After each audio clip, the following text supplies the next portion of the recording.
Om Anand, I bow down to the all pervading divine in all of us.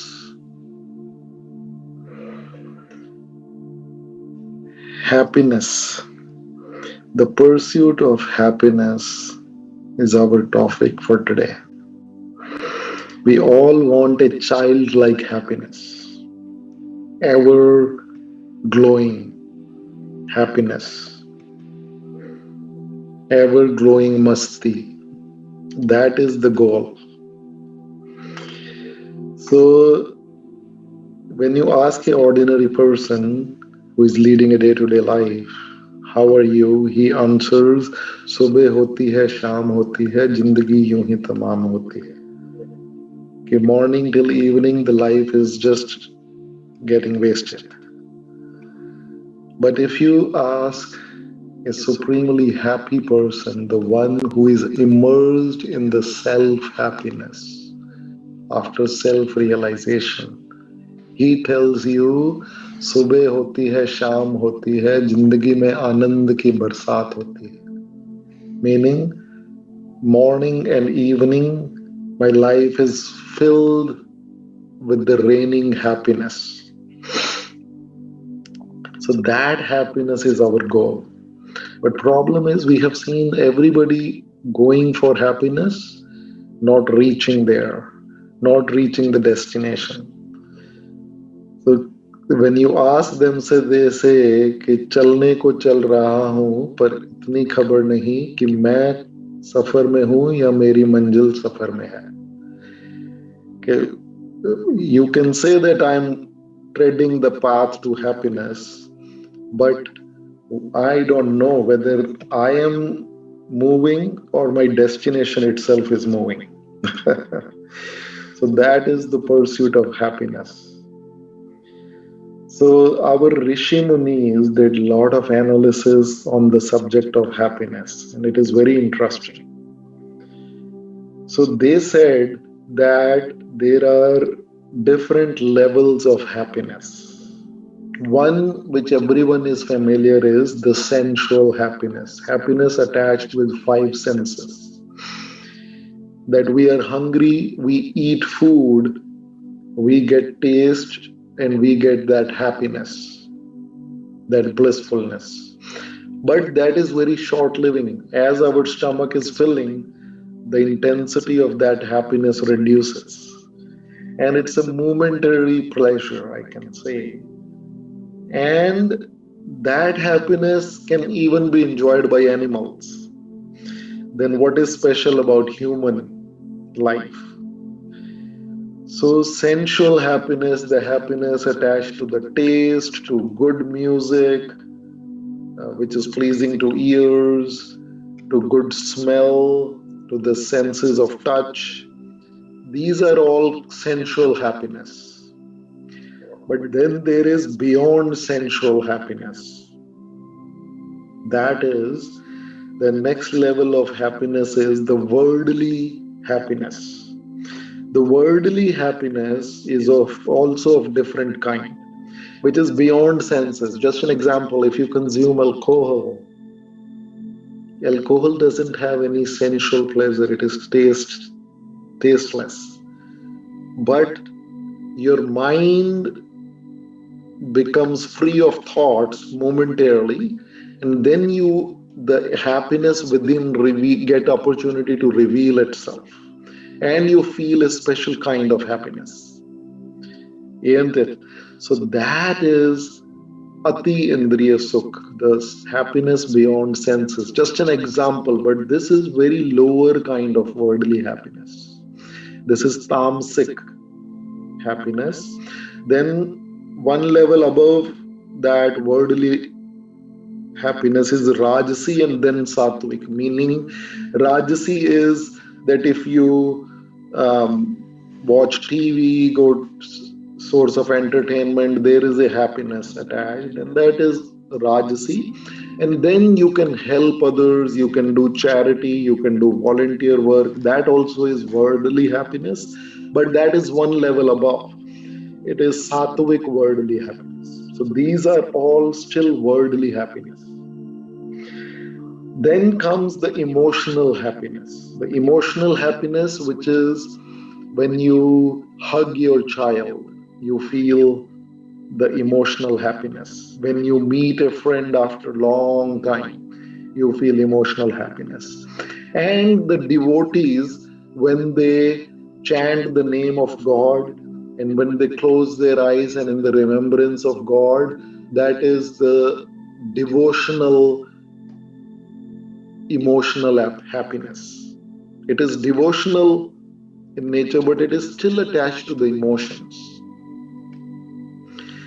So that is the emotional happiness. One level above that is the intellectual happiness.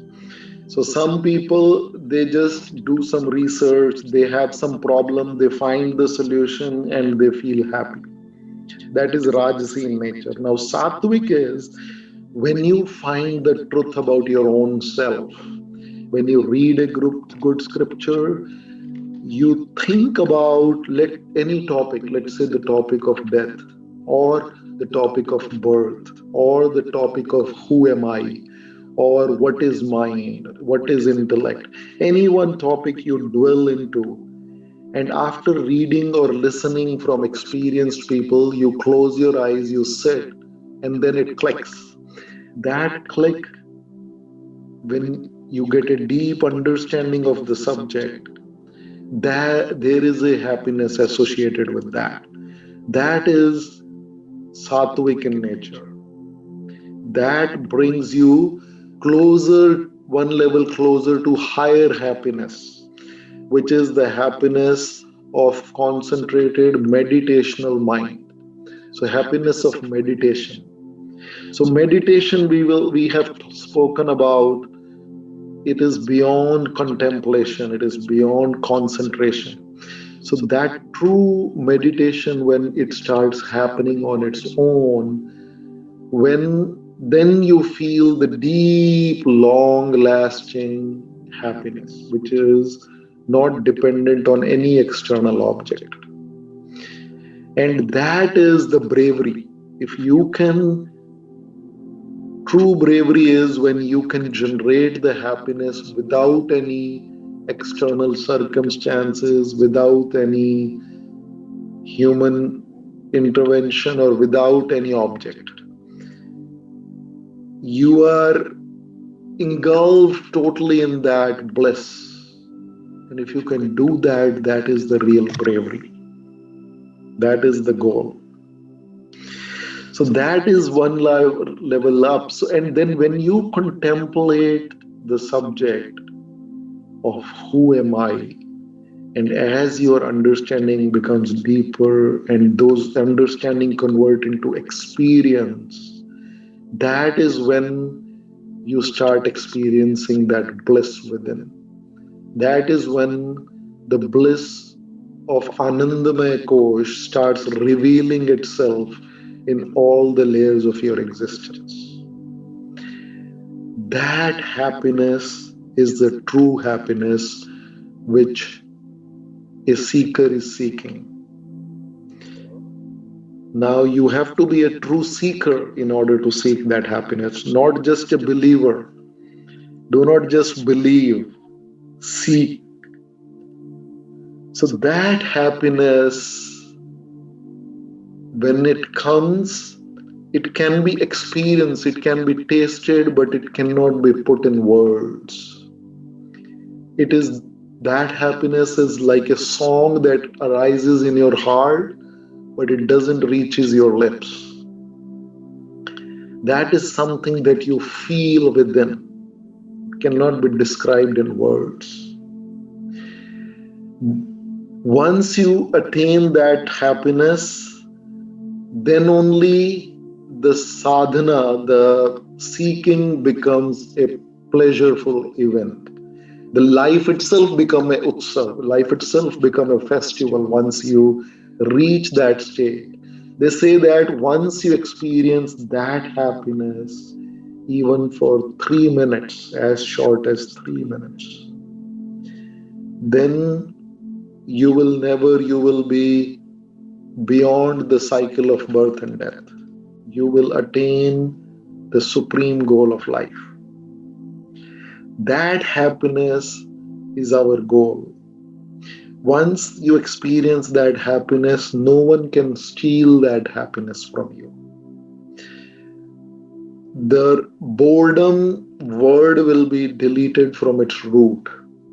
There will be no, every moment you will be radiating that true happiness.